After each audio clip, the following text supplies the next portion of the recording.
Општинскиот комитет на ВМРО ДПМН на пресконференција ги презентираше мерките и активностите кои владата ги превземаше во изминатиот период за поддршка на земјоделството. Од партијата се пофалија дека ова е прв пат една влада да покаже реален концепт за подобрување на земјоделскиот сектор и негово приближување кон европските стандарди. Во Велес и Велешко во текот на 2010-та, велат од ВМРО ДПМН, биле исплатени рекорден износ на субвенции во вредност од околу 3 милиони евра. Заклучно со 2011 година вкупната сума на субвенции во земјоделството изнесува 365 милиони евра. Благодарение на таквата политика во аграрот, во Велес и Велешко исплатен рекорден износ на субвенции.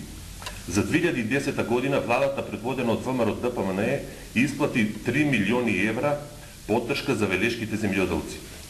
До 10 мај оваа година исплатени се субвенциите за тутунарите.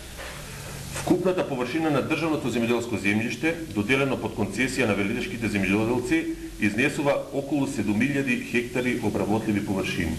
Од мерката за поддршка на земјоделците за набавка на механизација од 120 апликанти одобрение добиле половина од пријавените, додека пак од ИПАРД програмата биле одобрени 5 апликации.